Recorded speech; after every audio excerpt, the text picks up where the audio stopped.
Oi, como vocês estão? E aí? Vamos começar a fazer a leitura de novo, né? Nós demos uma pausa aí de algumas semanas, a gente ficou um pouco em manutenção, alguns dias aí.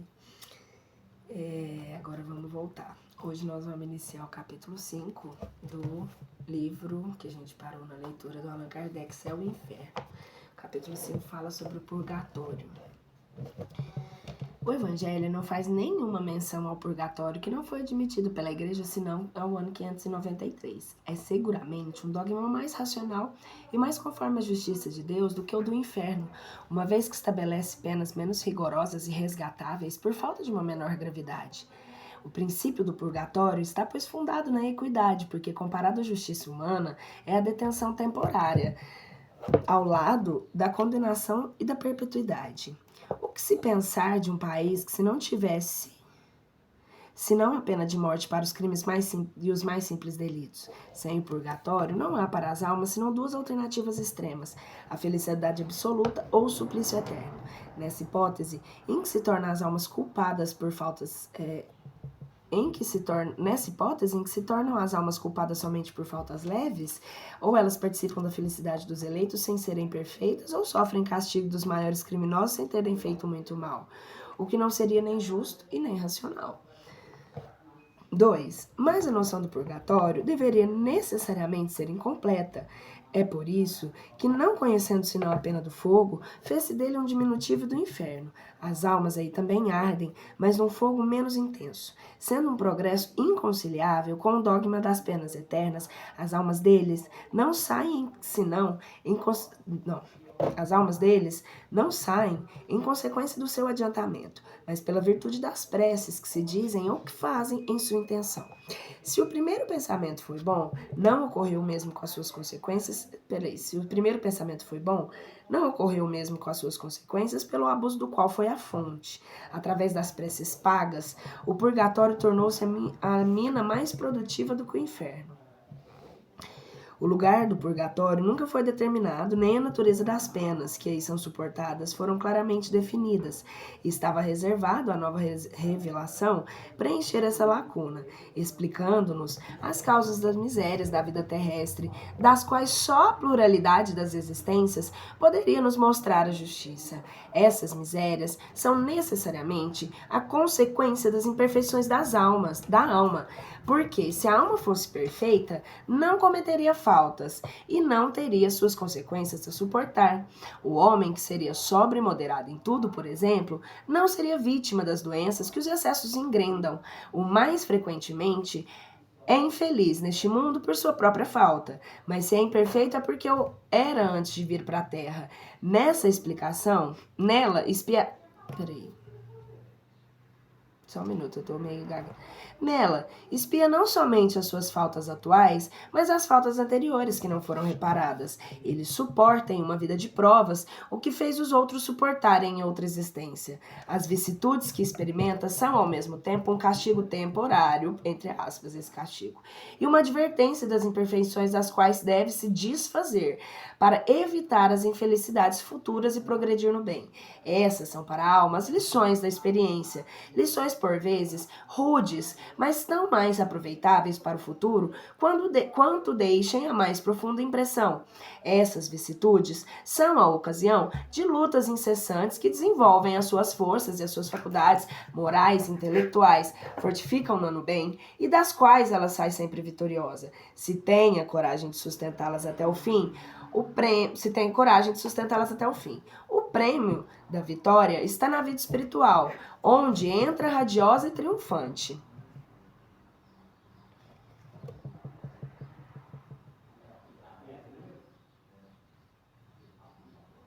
Como soldado que sai da refrega e vem receber a palma gloriosa. 4. A existência é para a alma a oportunidade de um passo adiante. Da sua vontade depende que esse passo seja o maior possível. de vencer vários escalões ou permanecer no mesmo ponto. Neste último caso, sofreu sem proveito, e como é preciso sempre cedo ou tarde pagar a sua dívida, ser-lhe-á preciso recomeçar uma nova existência, em condições ainda mais penosas. Porque uma mancha não apagada, mais penosas, porque há uma mancha não apagada, ela acrescenta outra mancha. Então só vai piorando se você não conserta, né, as coisas.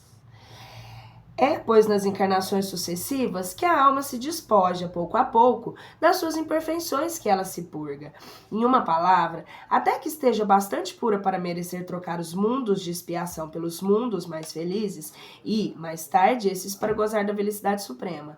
O purgatório não é, pois, uma ideia vaga e incerta. É uma realidade material que vemos, tocamos e experimentamos. Está nos mundos de expiação e a Terra é um desses mundos. Os homens nela espiam seu passado, seu presente e em proveito do seu futuro. Mas, contrariamente à ideia que dele se faz, depende de cada um abreviar ou prolongar a sua estada, segundo o grau de adiantamento e depuração que tem alcançado pelo trabalho sobre si mesmo. Dele se sai, não porque se terminou o seu tempo ou por méritos de outrem, mas pelo fato do seu próprio mérito, segundo as palavras de Cristo, a cada um segundo as suas obras. Palavras que resumem toda a justiça de Deus. 5. Aquele, pois, que sofre nessa vida, deve dizer-se que sofre, porque não estava suficientemente depurado na sua precedente existência, e que, se não o fizer nesta, sofrerá ainda na seguinte. Isso é, ao mesmo tempo, equitativo e lógico. Sendo o sofrimento inerente à imperfeição, sofre-se tão longo tempo que seja imperfeito, como sofre de uma moléstia tão longo tempo quanto não seja curado. E assim, que tanto o homem seja orgulhoso, ele sofrerá as consequências do orgulho. Tanto que seja egoísta, sofrerá as consequências do egoísmo. 6. O espírito culpado sofre primeiro na vida espiritual em razão do grau das suas imperfeições. Depois, a vida corporal lhe é dada em meio de reparação. É por isso que nela se reencontra, seja com as pessoas que ofendeu, seja em meio análogos àqueles que fez o mal, seja nas situações que são a contrapartida, como, por exemplo, estar na miséria, se for mal rico, em uma condição humilhante, se for orgulhoso. A expiação no mundo dos espíritos e na terra não é um duplo castigo para o espírito, é o mesmo que continuar na terra como complemento, tendo em vista facilitar o seu adiantamento por um trabalho efetivo. Depende dele tirar-lhe proveito. Não vale mais para ele retornar à terra ao deixar... Não vale mais para ele retornar à terra com a possibilidade de ganhar o céu do que ser condenado sem remissão ao deixá-la? Essa liberdade que lhe é concedida é uma prova da sabedoria, da bondade e da justiça de Deus, que quer que o homem deva tudo aos seus esforços e seja o artífice do seu futuro. Se é infeliz, ou se é por um menor ou maior tempo, disso não pode culpar senão a si mesmo. O caminho do seu progresso lhe está sempre aberto. 7. Se se considera o quanto é grande o sofrimento de certos espíritos culpados no mundo invisível, o quanto é terrível a situação de alguns, de quantas ansiedades são vítimas e o quanto essa situação se torna mais penosa pela impotência em questão de ver-lhe o fim, poder-se-ia dizer que para eles é o inferno, se essa palavra não implicasse a ideia de um castigo eterno e material. Graças à revelação dos Espíritos e aos exemplos que nos oferecem, sabemos que a duração da expiação está subordinada ao melhoramento do culpado. 8. O Espírito não vem, pois, negar a penalidade futura. Ao contrário, ele vem constatá-la. O que ele destrói é o inferno localizado, com as suas fornalhas e as suas penas irremissíveis. Não nega o purgatório, uma vez que prova que nele estamos. Define-o e o precisa, explicando a causa das misérias terrestres, e com isso, nele faz crerem os que negam. Rejeita as preces pelos mortos? Bem ao contrário, uma vez que os espíritos sofredores solicitam que delas faz um dever de caridade, demonstra-lhes a eficácia para conduzi-los ao bem, e por esse meio abreviar-lhes os tormentos. Falando à inteligência, tem disseminado a fé entre os incrédulos e a prece entre aqueles que delas zombavam. Mas disse que a eficácia das preces está no pensamento e não nas palavras, que as melhores são as do coração e não as dos lábios, as que diz a si mesmo e não aquelas as que se fazem pelo dinheiro. Quem, pois, ousaria censurá-lo? 9. Tenha o castigo um lugar na vida espiritual ou na terra, e qualquer que seja a duração, tenha sempre um fim, mais ou menos distante ou aproximado. Não há, pois, para o espírito, senão duas alternativas: punição temporária graduada, segundo a culpabilidade, e recompensa graduada, segundo o mérito. O espiritismo repele a terceira alternativa da condenação eterna. O inferno permanece como figura simbólica dos maiores sofrimentos, cujo termo é desconhecido. O purgatório é a realidade. A palavra purgatório revela a ideia de um lugar circunscrito. Por isso, aplica-se mais naturalmente à terra, considerada como lugar de expiação do que ao espaço infinito, onde erram os espíritos sofredores e que também a natureza da expiação terrestre é uma verdadeira expiação. Quando os homens estiverem melhorados, não fornecerão ao mundo invisível, não fornecerão ao mundo invisível, senão bons espíritos. E destes, em se encarnando, não fornecerão a humanidade corporal, senão elementos aperfeiçoados. Então, cessando a terra de ser um mundo de expiação, os homens não sofrerão mais nela as misérias que são consequências de suas imperfeições. É essa transformação que se opera neste momento e que levará a terra na hierarquia dos mundos. Entre parênteses, ver o Evangelho segundo o Espiritismo, capítulo 3. Fecha parênteses. Número 10. Por que, pois, o Cristo não falou do purgatório? É que a ideia não existia. Não havia palavra para representá-la. Serviu-se da palavra inferno, a única que estava em uso, como termo genérico para designar as penas futuras sem distinção. Se ao lado da palavra inferno tivessem colocado uma palavra equivalente ao purgatório, não poderia precisar-lhe o sentido verdadeiro, sem decidir uma questão reservada ao futuro. Por outro lado, fora consagrar a existência de dois lugares especiais de castigo.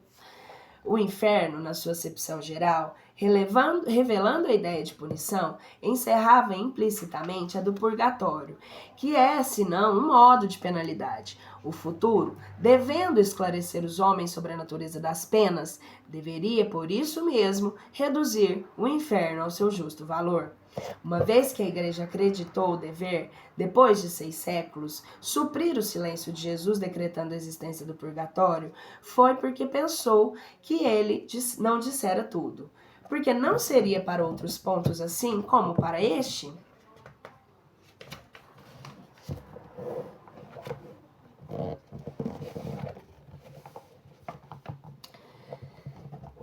Capítulo 6. Doutrina das penas eternas.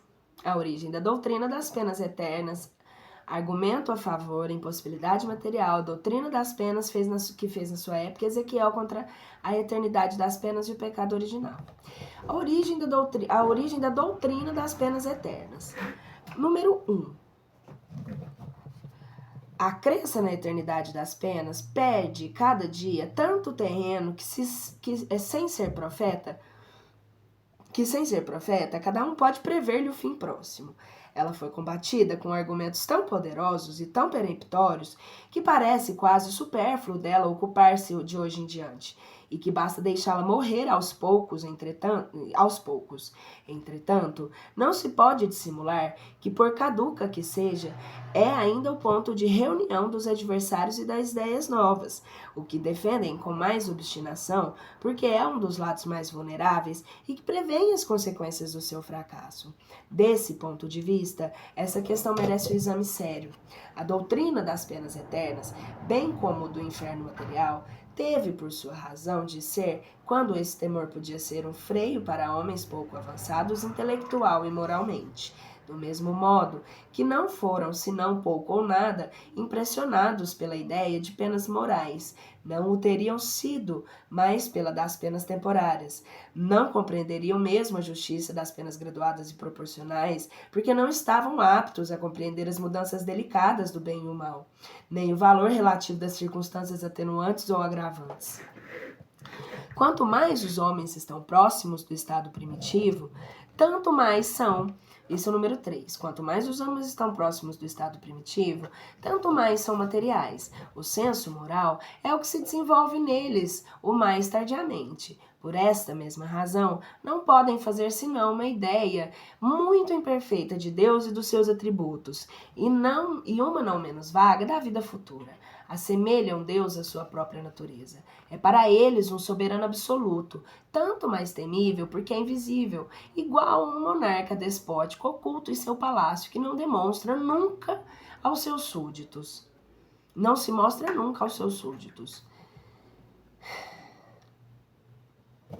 Vou tomar uma água. Ficamos no cenário novo, né? Na verdade, eu só mudei de lugar. Porque eu era pro lado da janela, agora a gente ficou melhor, mais espaçoso. Acho que agora não tem nada me prendendo aqui atrás.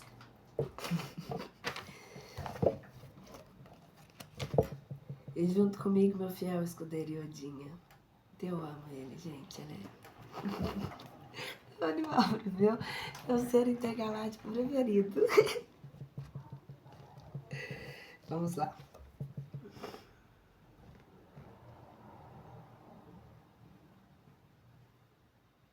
Onde eu parei?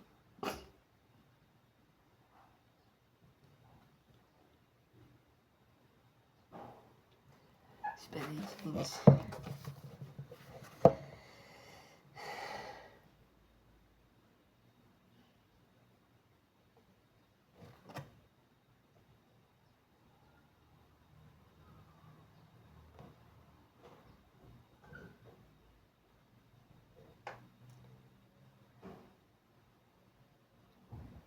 Achei.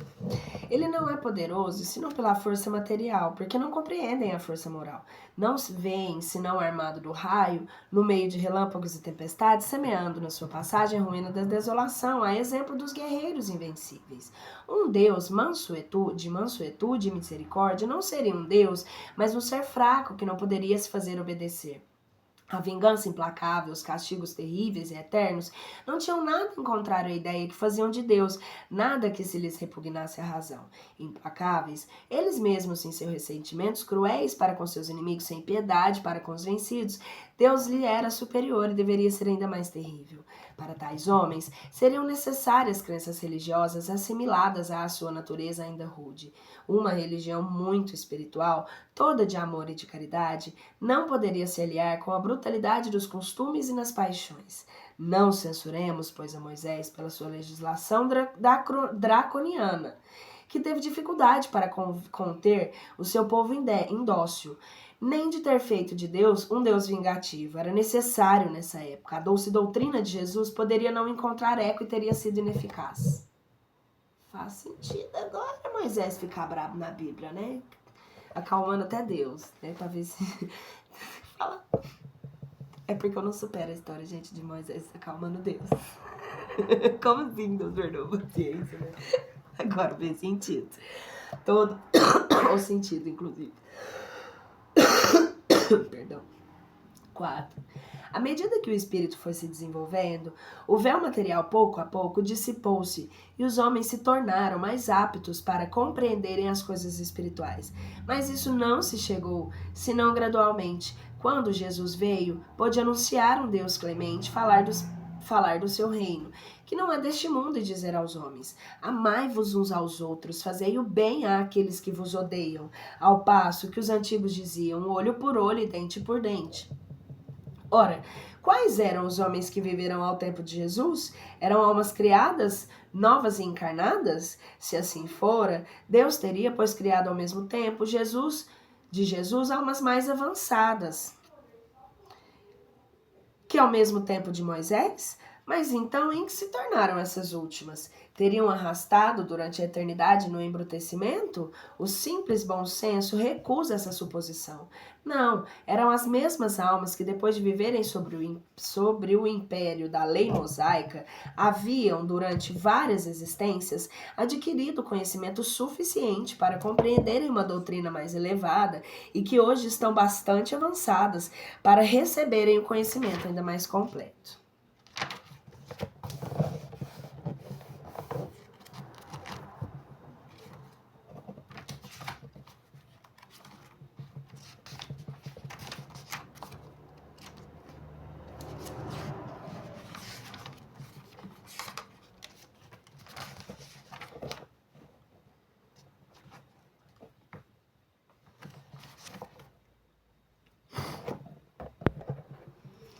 5.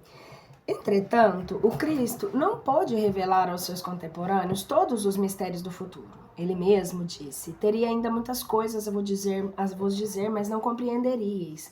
Por isso eu vos falo por parábolas. Sobretudo, o que diz respeito à moral, quer dizer, aos deveres do homem a homem, foi muito explícito, porque tocando a corda sensível da vida material, sabia ser compreendido. Sobre os outros pontos, limitou-se a semear sobre a forma alegórica os germes daquilo que deveria ser desenvolvido mais tarde. A doutrina das penas e das recompensas futuras pertence a essa última ordem de ideias. A respeito das penas, sobretudo, não poderia romper a caridade e o amor ao próximo, substituindo o espírito de ódio e de vingança, a abnegação substituindo o egoísmo.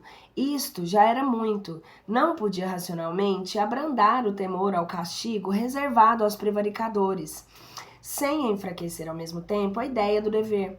Prometia o reino dos céus aos bons. Esse reino estava, pois, interditado aos maus. Para onde iriam eles? Seria preciso uma contrapartida de natureza a impressionar inteligências ainda muito materiais para se identificarem com a vida espiritual.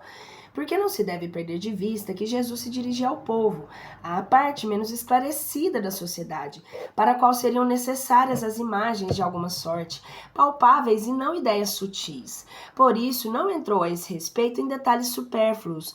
Bastou-lhe opor uma punição à recompensa. Não seria preciso mais naquela época. 6. Se Jesus ameaçou os culpados com o fogo eterno, ameaçou-os também de serem atirados à geena. Ora, o que era Geena? Um lugar nas proximidades de Jerusalém, um depósito onde se atiravam as imundícies da cidade. Seria preciso, pois, também tomar isso ao pé da letra? Era uma dessas figuras enérgicas, com cujas quais ele impressionava as massas. Não ocorria o mesmo com o fogo eterno. Se tal não tivera sido seu pensamento, estaria de contradição consigo mesmo, exaltando a clemência e a misericórdia de Deus, porque a clemência e a inexorabilidade são contrários do que se anulam. Seria, pois, equivocar-se estranhamente sobre o sentido das palavras de Jesus, vendo-se nelas a sanção do dogma das penas eternas, enquanto todo o seu ensinamento proclama a mansuetude do Criador. Na oração dominical, ensina-nos a dizer: Senhor, perdoai as nossas ofensas, como nós perdoamos aquele que nos ofenderam. Se o culpado não tivesse nenhum perdão a esperar, seria inútil pedi-lo. Mas esse perdão não tem condições? É uma graça, uma remissão pura e simples da pena incorrida? Não. A medida desse perdão está subordinada à maneira pela qual seremos perdoados, quer dizer que, se nós não perdoamos, não seremos perdoados. Deus, fazendo dos esquecimentos das ofensas uma condição absoluta, não poderia exigir que o homem fraco fizesse o que ele, todo-poderoso, não faria. A oração dominical é um protesto diário contra a eterna vingança de Deus. 7. Para os homens que não tinham senão uma noção confusa da espiritualidade da alma, a ideia do fogo material não tinha nada de chocante, tanto menos que ela estava na crença vulgar tirada da do inferno dos pagãos, quase universalmente difundida. A eternidade da pena não tinha mais nada que repugnasse essa gente submissa. Há séculos a legislação do terrível Jeová. No pensamento de Jesus, o fogo eterno não poderia ser, pois senão uma figura. Pouco lhe importava que essa figura fosse tomada ao pé da letra, se devia servir de freio. Sabia que o tempo e o progresso deveriam se encarregar de fazer compreender o seu sentido alegórico, sobretudo porque, segundo a sua predição, o Espírito de verdade viria esclarecer os homens sobre todas as coisas. Eu vou dar uma voltada aqui na questão 7, porque eu parei para fazer uma anotação aqui e aí eu me perdi. 7. Para os homens que não tinham senão uma noção confusa da espiritualidade da alma, a ideia do fogo material não tinha nada de chocante, tanto menos que ela estava na crença vulgar tirada do inferno dos pagãos, quase universalmente difundida. A eternidade da pena não tinha mais nada que repugnasse a essa gente submissa. Há séculos a legislação do terrível Jeová. No pensamento de Jesus, o fogo eterno não poderia ser senão uma figura. Pouco lhe importava que essa figura fosse tomada ao pé da letra, se devia servir de freio. Sabia bem que o tempo e o progresso deveriam se encarregar de fazer compreender o seu sentido alegórico, sobretudo porque, segundo a sua predição, o Espírito de verdade viria esclarecer os homens sobre todas as coisas. O caráter essencial das penas irrevogáveis é a ineficácia do arrependimento. Ora, Jesus jamais disse que o arrependimento não se encontraria diante de Deus. Em toda oportunidade, ao contrário, mostra Deus. Peraí, me perdi de novo. Em toda oportunidade, ao contrário, mostra Deus clemente, misericordioso, prestes a receber o filho pródigo de volta ao teto paterno. Não mostra o inflexível, senão o pecador endurecido, mas se tem o castigo em suas mãos, numa das mãos, na outra sempre tem o perdão prestes a se estender sobre o culpado, desde que se volte sinceramente a ele. Este não é certamente o quadro de um Deus sem piedade. Há que se tornar também que Jesus pronunciou contra ninguém, mesmo contra os maiores culpados, condenação irremissível. Número 8. Todas as religiões primitivas, de acordo com o caráter dos povos, tiveram deuses guerreiros que combatiam à frente dos exércitos. O Jeová dos Hebreus lhe fornecia 1000 meios de exterminarem seus inimigos, recompensava-os pela vitória ou punia-os pela derrota. Segundo a ideia de que se fazia de Deus, acreditava-se honrá-lo ou apaziguá-lo com o sangue dos animais ou dos homens. Daí os sacrifícios ensanguentados que desempenharam tão grande papel em todas as religiões antigas.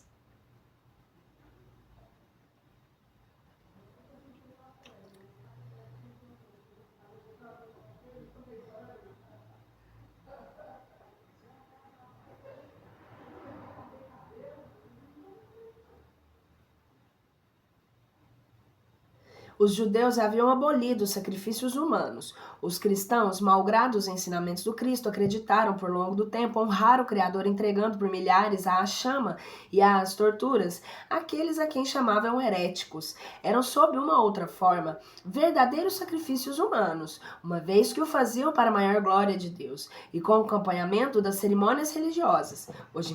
Hoje mesmo, invocam ainda o Deus dos exércitos antes do combate e o glorificam depois da vitória, e isso frequentemente para as causas mais injustas e mais anticristãs. 9. Quando o homem é lento para se desfazer dos seus preconceitos, dos seus lábios e das suas... Quanto o homem é lento para se desfazer dos seus preconceitos, dos seus lábios e das suas ideias primitivas. 40 séculos nos separaram de Moisés e a nossa geração cristã ainda vê traços dos antigos usos bárbaros consagrados, ou pelo menos aprovados pela religião atual. Foi preciso o poder da opinião dos não ortodoxos, daqueles que foram considerados heréticos, para pôr termo às fogueiras e fazer compreender a verdadeira grandeza de Deus. Mas à falta das fogueiras, as perseguições materiais e morais estão ainda em pleno vigor, assim com a ideia de um Deus cruel que está arraigada no homem. Alimentado pelos sentimentos que lhe foram inculcados na infância, pode o homem se espantar de que o Deus que se lhe apresenta como honrado por bárbaros condene as torturas eternas e veja sem piedade os sofrimentos dos condenados? Sim, são filósofos, ímpios segundo alguns, que se escandalizam em verem o nome de Deus profanado por atos indignos dele. São aqueles que o mostraram aos homens em toda a sua grandeza, despojando-os das paixões e baixezas humanas que lhes se dispensavam uma crença não esclarecida. A religião ganhou em dignidade o que perdeu em prestígio exterior, porque se há menos homens presos à forma, há mais deles que são mais sinceramente religiosos pelo coração e pelos sentimentos. Mas, ao lado destes, quantos que, permanecendo na superfície, foram conduzidos à negação de toda providência?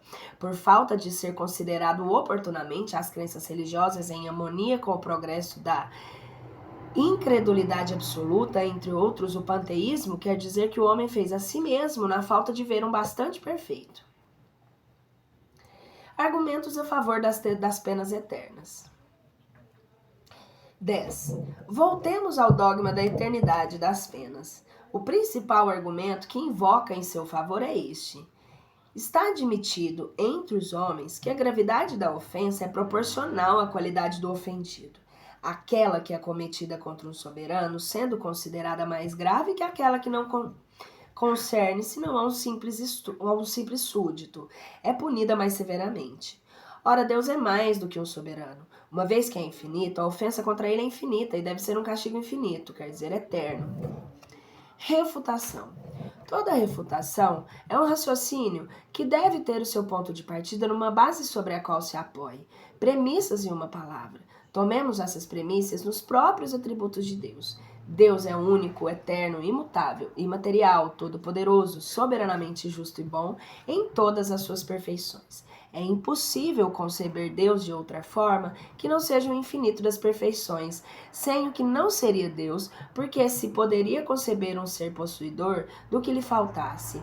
Para que seja único, acima de todos os seres, é preciso que ninguém possa superá-lo e nem igualá-lo no que quer que seja. Portanto, é preciso que seja infinito em tudo. Sendo os atributos de Deus infinitos, não são suscetíveis nem de aumento e nem de diminuição. Sem isso, não seriam infinitos. O Deus não seria perfeito. Se tirasse a menor parcela de um único dos seus atributos, não teríamos mais Deus, porque poderia existir um ser mais perfeito. O infinito de uma qualidade exclui a possibilidade da existência de uma qualidade contrária que a diminua ou a anule. Um ser infinitamente bom não pode ter a menor parcela de maldade, nem o ser infinitamente mau pode ter a menor parcela de bondade. Do mesmo modo que um objeto não poderia ser de um negro absoluto com a menor nuance de branco, e nem um branco absoluto sem a menor mancha de negro. Colocando esse ponto de partida ao argumento acima, se opõe a alguns argumentos seguintes. Colocando esse ponto de partida ao argumento acima, se opõe os argumentos seguintes. Gente, hoje a minha leitura tá tipo... Nem vou falar. Parecendo uma menininha de 2 anos. 11.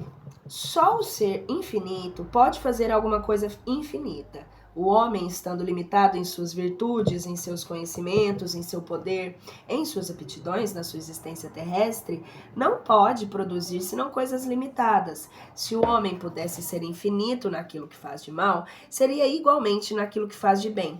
Então não seria igual a Deus. Mas se o homem... Mas, se o homem fosse infinito naquilo que faz de bem, não faria nada de mal, porque o bem absoluto é a exclusão de todo mal. Admitindo que uma ofensa temporária contra a divindade pudesse ser infinita, Deus, vingando-se com um castigo infinito, seria infinitamente vingativo. Se é infinitamente vingativo, não pode ser infinitamente bom e misericordioso, porque um desses atributos é a negação do outro. Se não é infinitamente bom, não é perfeito. Se não é perfeito, não é Deus. Se Deus é inexorável para com o culpado arrependido, não é misericordioso. Se não é misericordioso, não é infinitamente bom. Por que Deus faria para o homem uma lei do perdão se ele mesmo não devesse perdoar? Disso resultaria que o homem que perdoa aos seus inimigos e lhe faz o bem e o mal seria melhor do que Deus, que permanece surdo ao arrependimento daquele que o ofendeu e lhe recusa pela eternidade o mais ligeiro alívio. Deus, que está em toda parte e tudo vê, deve ver as torturas dos condenados. Se é insensível aos seus gemidos durante a eternidade, é eternamente sem piedade. Se não tem piedade, não é infinitamente bom. 12. A isso responde que o pecador que se arrepende antes de morrer experimenta a misericórdia de Deus, que então o maior culpado pode encontrar graça diante dele. Isso não se coloca em dúvida e concebe-se que Deus não perdoe senão ao arrependido, mantendo-se inflexível para os endurecidos, mas se ele é cheio de misericórdia para a alma que se arrepende antes de ter deixado o corpo, por que cessaria de sê-lo para aquela que se arrepende depois da morte? Porque o arrependimento não teria eficácia senão durante a vida, que é apenas um instante, e não teria mais durante a eternidade, que não tem um fim? Se a bondade e a misericórdia de Deus estão circunscritas em um tempo dado, elas não são infinitas. E Deus não é infinitamente bom. 13. Deus é soberanamente justo. A soberana justiça não é a justiça mais inexorável, nem a que deixa toda falta impune.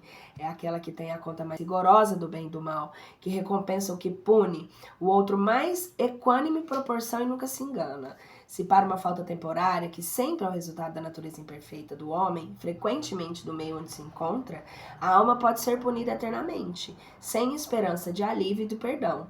Não há nenhuma proteção entre falta e punição. Não há, pois, justiça. Se o culpado retorna a Deus, se arrepende-se e pede para reparar o mal que fez, é um retorno ao bem, aos bons sentimentos. Se o castigo é revogável, esse retorno ao bem não tem fruto. Uma vez que não se levou em conta o bem, não há justiça. Entre os homens, o condenado que se emenda vê sua pena comutada, às vezes mesmo suprimida. Haveria, pois, na justiça humana mais equidade do que na justiça divina. Se a condenação é irrevogável, o arrependimento é inútil. O culpado, não tendo nada a esperar de seu retorno ao bem, persiste no mal, do modo que não somente Deus condena a sofrer perpetuamente, mas ainda permanecer o mal pela eternidade. Não estariam aí nem a justiça nem a bondade. 14. Sendo infinito em todas as coisas, Deus deve tudo conhecer, o passado e o futuro. Deve saber, no momento da criação de uma alma, se ela falirá assaz gravemente para ser condenada pela eternidade. Se não sabe, seu saber não é infinito, então não é Deus. Se o sabe, cria voluntariamente um ser destinado, desde a sua formação às torturas sem fim, e então não é bom. Se Deus, tocado pelo arrependimento de um condenado, pode estender sobre ele a sua misericórdia e retirá-lo do inferno, não há mais penas eternas e o julgamento pronunciado pelos seus homens está revogado. 15. A doutrina das penas eternas absolutas conduz, pois, esforçosamente à negação ou à diminuição de alguns dos atributos de Deus. Ela é, por consequência, irreconciliável com a perfeição infinita de onde se chega a esta conclusão. Se Deus é perfeito, a condenação eterna não existe. Se ela existe, Deus não é perfeito. Invoca-se ainda em favor do dogma a eternidade das penas, o argumento seguinte: a recompensa concedida aos bons, sendo eterna, deve por contrapartida uma punição eterna. É justo proporcionar a punição à recompensa. Refutação: Deus cria a alma tendo em vista torná-la feliz ou infeliz? Evidentemente, a felicidade da criatura deve ter o objetivo da sua criação. De outro modo, Deus não seria bom. Ela alcança a felicidade por seu próprio mérito. Adquirido mérito não pode perder-lhe o futuro de outro próprio mérito. Adquirido mérito não pode perder-lhe o futuro, de outro modo degeneraria. A eternidade da felicidade é, pois, consequência da sua imortalidade. Mas antes de chegar à perfeição, tem lutas a sustentar, combates para se livrar das más paixões. Deus, não a tendo criado perfeita, mas suscetível de vir a sê-lo, a fim de que tenha o mérito de suas obras, ela pode falir. Suas quedas são as consequências da fraqueza natural. Se por uma queda ela devesse ser punida eternamente, poder-se-ia perguntar por que Deus não criou mais forte. A punição que sofre é uma advertência de que ela fez o mal e que deve ter por resultado conduzi-la ao bom caminho. Se a pena fosse irremissível, o seu desejo de fazer melhor seria supérfluo. Desde então, o objetivo providencial da criação não poderia ser alcançado, porque haveria mais seres predestinados à felicidade e outros à infelicidade. Se uma alma culpada se arrepende, pode tornar-se boa, podendo tornar-se boa, pode aspirar à felicidade. Deus seria justo de para isso recusar-lhe os meios? Sendo bem um objetivo final da criação, a felicidade que dele é o prêmio deve ser eterna. O castigo, que é um meio de atingi-lo, deve ser temporário. Mas a mais vulgar noção de justiça, mesmo entre os homens, diz que não se pode castigar perpetuamente aquele que tem o desejo e a vontade de fazer o bem. Um último argumento, número 17, um último argumento em favor da eternidade das penas é este: o temor de um castigo eterno é um freio. Se fosse tirado o homem, não temendo nada mais, entregar-se-ia todos os desregramentos. A refutação: esse raciocínio seria justo se a não eternidade das penas ocasionasse a suspensão de toda sanção penal. O estado feliz ou infeliz na vida futura é uma consequência rigorosa na justiça de Deus, porque uma identidade de situação entre o homem bom e o homem perverso seria a negação dessa justiça. Mas, por não ser eterno, o castigo é menos penoso. Se o teme tanto mais quanto nele se crê, e nele se crê quanto mais seja racional. Uma penalidade na qual se crê não é mais um freio, e a eternidade das penas está entre esse número. A crença nas penas eternas, como dissemos, teve a sua utilidade e a sua razão de ser em uma certa época. Hoje não somente Hoje, não somente ela não toca mais, mas faz incrédulos.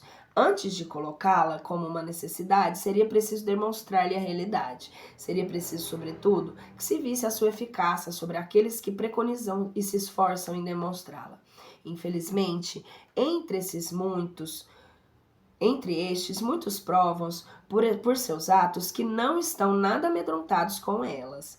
Se é ineficaz para reprimir o mal entre aqueles que dizem nela crer, que império pode ter sobre aqueles que não creem? Impossibilidade material nas penas eternas. 18. Até aqui, o dogma da eternidade das penas não foi combatido senão pelo raciocínio. Vamos mostrá-lo em contradição com os fatos positivos que temos sob os olhos e provar-lhe a impossibilidade. Segundo esse dogma, a sorte da alma está irrevogavelmente fixada depois da morte. Pois uma sentença definitiva oposta ao progresso. Ora, a alma progride ou não? Aí está toda a questão. Se ela progride, a eternidade das penas é impossível. Pode-se duvidar desse progresso quando se vê a imensa variedade de aptidões morais e intelectuais que existem sobre a Terra, desde o selvagem até o homem civilizado, quando se vê a diferença que apresenta o mesmo povo de um século para outro. Se admite que essas não são as mesmas almas, é preciso admitir, pois que Deus criou as almas de todos os graus de adiantamento, segundo os tempos e os lugares, que favorecem algumas ao passado que destina as outras à inferioridade perpétua, o que é incompatível com a justiça, que deve ser a mesma para todas as criaturas. 19. É incontestável que a alma atrasada intelectual e moralmente, como a dos povos bárbaros, não pode ter os mesmos elementos de felicidade, as mesmas aptidões para desfrutar dos esplendores do infinito, que aquela na qual todas as dificuldades estão largamente desenvolvidas. Se, pois, nessas almas não progridem, não podem mais favoráveis condições gozar perpetuamente, senão uma felicidade, por assim dizer, negativa. Chega-se, pois, forçosamente, para estar de acordo com a rigorosa justiça, a essa conclusão de que as almas mais avançadas são as mesmas que eram atrasadas e que progrediram.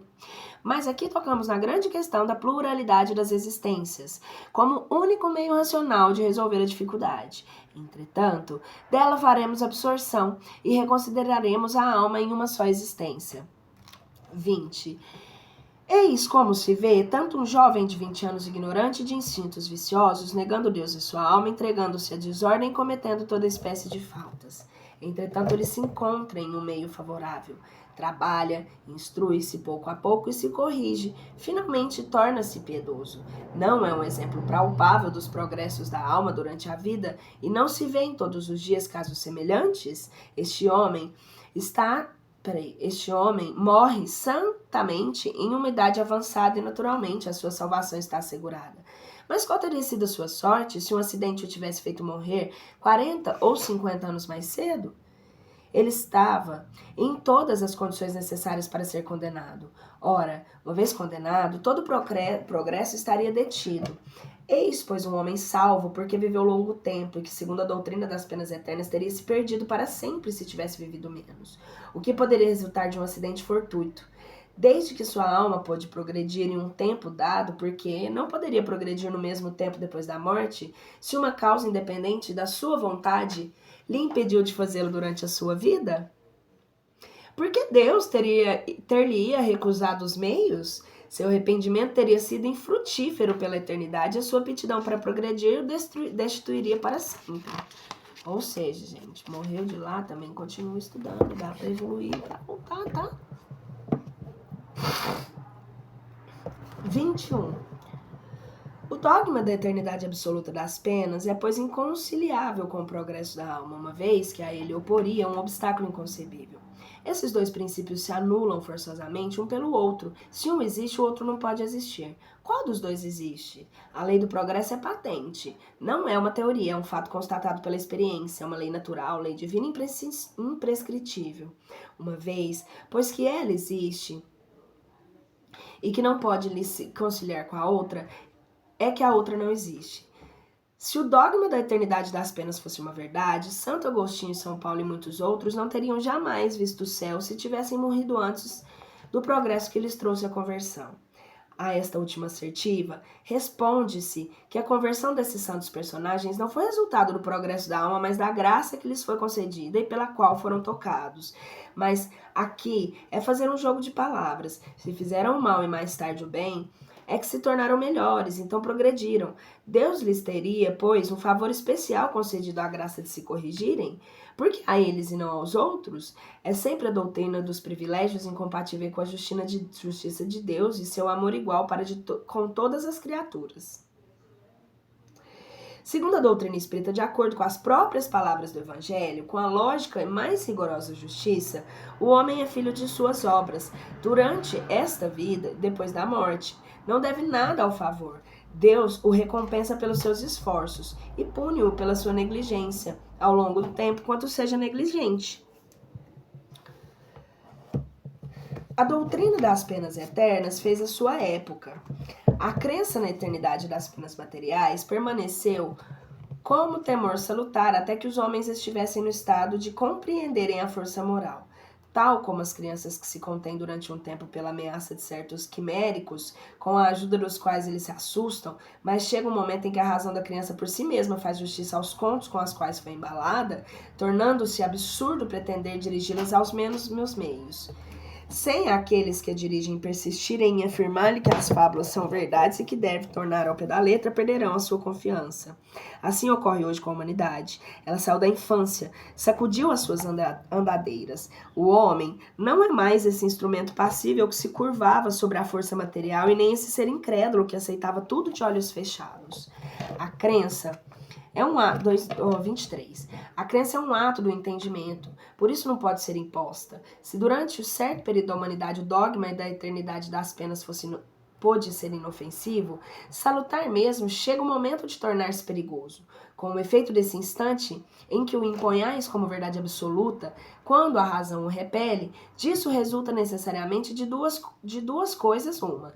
Ou o homem quer crer e procura uma crença mais racional, e não se separa de vós, ou bem não crê em mais nada, ou bem não crê em mais nada.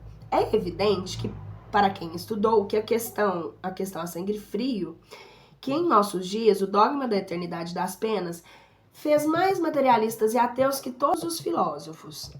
As ideias seguem um curso incessantemente progressivo. Não se pode governar os homens senão seguindo esse curso. Querer detê-lo ou fazê-lo retroceder ou simplesmente permanecer atrasado quando ele avança é perder-se. Seguir ou não seguir esse movimento é uma questão de vida ou morte para suas religiões. É assim como para os governantes. É um bem? É um mal? Seguramente é um mal aos olhos daqueles que, vivendo no passado, veem esse passado lhe escapar para aqueles que veem o futuro. É a lei do progresso, que é uma lei de Deus, e é contra as leis de Deus contra as leis de Deus toda resistência é inútil. Lutar contra a sua vontade é querer se destruir. Por quê? Pois querer toda a força sustentar uma crença que cai em desuso e que, em definitivo, faz mais de mal do que bem para a religião? Ai, é triste dizer, mas uma questão material domina aqui a questão religiosa. Essa crença foi largamente explorada com a ajuda do pensamento vigente de que com dinheiro poder-se abrir as portas do céu e preservar-se do inferno. As somas que ela produziu e que produz ainda são incalculáveis. É o imposto levantado sobre o medo da eternidade. Sendo esse imposto facultativo, o produto é proporcional à crença. Se a crença não existe mais, o produto torna-se nulo. A criança dá voluntariamente